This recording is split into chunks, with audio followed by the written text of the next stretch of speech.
안녕하세요. 이번 오브제를 위한 오브제 전시에 참여한 조형예술가 윤정빈입니다.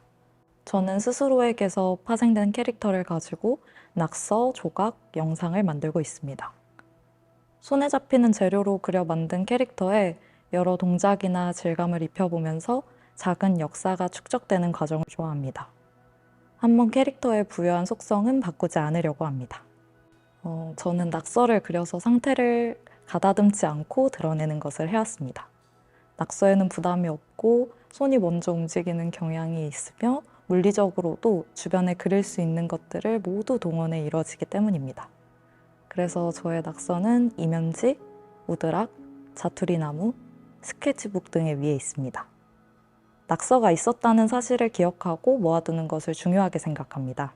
그리고 다시 꺼내보면서 낙서를 조각으로, 영상으로 만들어 나갑니다. 이런 과정을 겪으면서 그림으로 존재했던 것의 존재감이 점점 뚜렷해진다고 생각합니다. 전시에서는 스스로를 객관화하는 시선을 가져보았습니다. 스스로와 분리할 수 없는 이미지를 만들고 보관하는 것과 같은 모든 혼자 했던 과정들을 내놓으면서 이 안의 취약함이나 거주 중인 공간을 드러내는 등의 전시를 위한 작업 선별의 기준을 그동안 생각해오던 것과 좀 다르게 잡으려고 했습니다. 특히 영상의 경우에는 실제 저희 집이 기다란 복도형이라서 촬영된 각도, 복도 갤러리의 공간적인 특성을 연결지어서 소실점이 영상의 안쪽으로 모이는 것 같은 효과를 줄 수 있었습니다. 엘리베이터에서 내린 분들이 바로 누군가의 집으로 이어지는 것 같은 공간적 효과를 느끼길 바랍니다. 복도라는 공간에서 여러 실험을 할 수 있다는 가능성을 찾은 귀한 시간이었습니다. 장소 특정적인 천 설치 위에 영사할 수 있도록 아이디어를 주고 설치에도 힘써준 전시팀에게 감사하고 함께 전시할 수 있어서 즐거웠습니다. 이번 전시에서는 처음 낙서를 꺼내 보이면서도 언제든지 돌아갈 수 있는 상태로 만드는 것에 대해 처음으로 생각해 봤는데요. 시작할 때 전시를 염두하고 만든 작업이 아니었기에 우드락, 삭은 종이, 코팅 전에 파라핀과 나무 등의 유약한 재료로 만들어진 것들이 대부분이었습니다. 학교에서 떨어져서 본가인 용인의 작업방으로 작업물을 다시 복구시키기 위해 조형 작업의 경우 분해 가능한 구조로 만들었고 그림에도 핀, 못, 접착제 등의 직접 손상이 갈 수 있는 것들을 사용하지 않으려 했습니다. 그런데 막상 집에 돌아와 보니 예전 같다는 느낌이 들지 않아 고민입니다. 집으로 돌아온 작업을 어떻게 두어야 할지 또 다음 단계에 대한 생각을 해보는 중입니다. 그리고 나서 계속 낙서와 조각을 만들고 영상을 찍으려 합니다. 안녕하세요. 이번 복도갤러리 전시 오브젝트 for 오브젝트에 참여하게 된 한국예술종합학교 조형예술과 박보라입니다.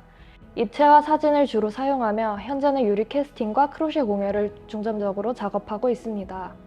이번 전시에 제가 다룬 주제는 길 위의 쓰레기들입니다.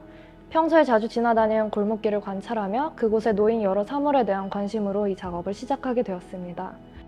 길 위에 버려지고 치워져야 하는 집합인 쓰레기의 층위와 위상을 살피며 그 집합을 구성하는 구체적인 존재들을 복각해내는 방식으로 전반적인 작업을 진행하게 되었습니다. 손으로 만든 쓰레기는 예술 쓰레기에 대한 이야기로 미술 활동에서 발생하는 작품이 되지 못한 생산물을 다룹니다. 앞으로 없을 음식물 쓰레기는 도시계획에서 배제된 감람으로 한 시대를 함께 하였지만 바뀐 시대에서 불필요해짐에 따라 소멸되어가는 사물들에 대한 이야기입니다. 생활 폐기물은 일반 쓰레기로 분류되어 버려지는 생물의 사체를 소재로 합니다. 도심 속에서 유리창 충돌로 죽은 새와 그 사체의 은폐를 다루는 이 작업은 생물의 사인이 된 소재로 그 사체를 본떠 캐스팅하는 사인으로 기록하기를 통해 만들어집니다.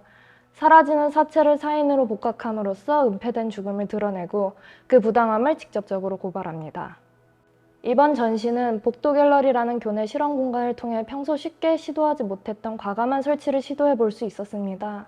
전시 과정에서 발생했던 시행착오, 충돌, 갈등을 통해 외부에서는 배울 수 없었던 많은 경험들을 다양하게 해볼 수 있어서 너무 좋았습니다.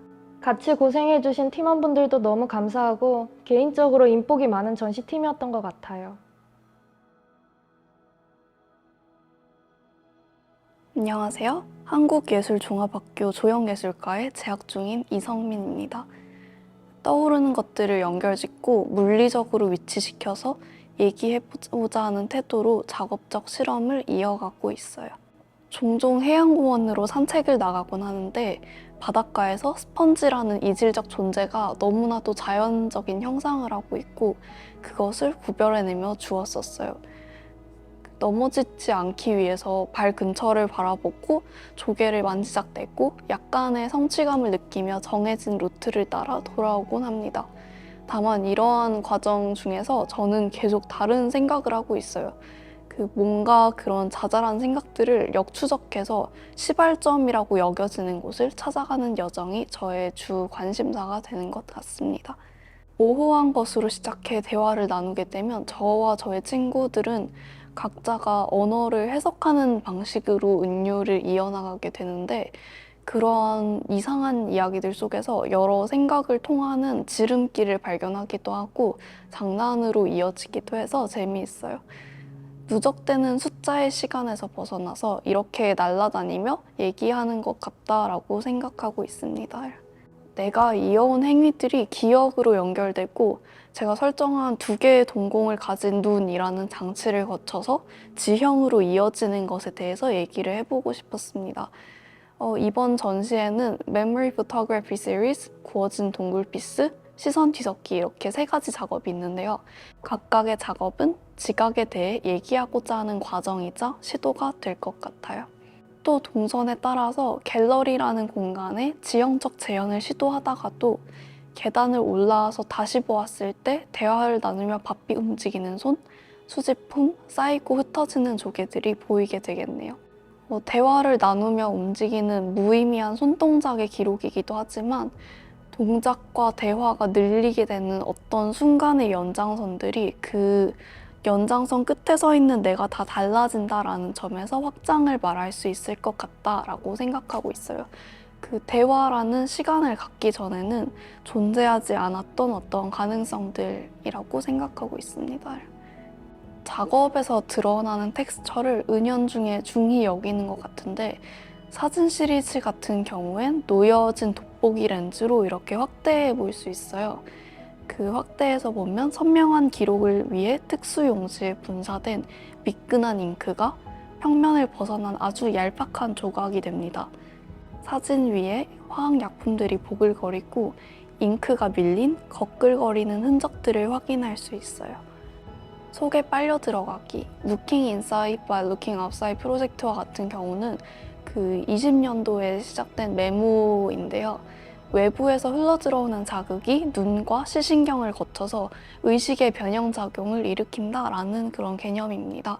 흔히 돌출되어 있는 외부를 보고 있는 동공, 그 뒤에 이렇게 생긴 내면을 보는 동공이 있고 이 동공이 근육이나 피가 아닌 계속 꿈틀거리는 우리 안의 지형을 보고 있다고 얘기하고 있어요. 어쩌면 내부의 인체를 화면을 가득 채울 때까지 확대하고 거기서 보이는 텍스처를 지형이라고 얘기하며 그 속을 여행하는 시점을 설정하고 있다고 생각합니다. 리서치를 통해서 신경계나 뇌 가소성의 개념까지 확장시키기도 하였는데 어떠한 지점들을 얘기할 수 있을지 계속 고민하며 메모 중에 있습니다.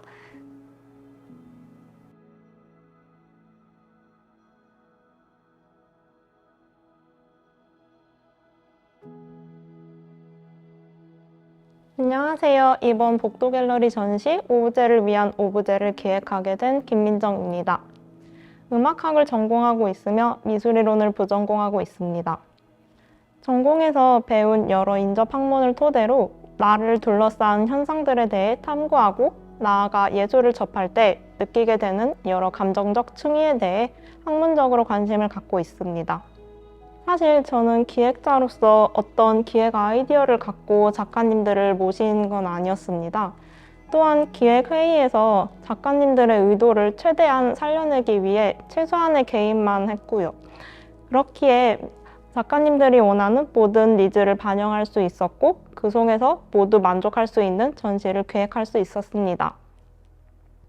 이번 전시에서 사운드와 텍스트가 지닌 힘에 대해 다시금 생각하게 되었는데요.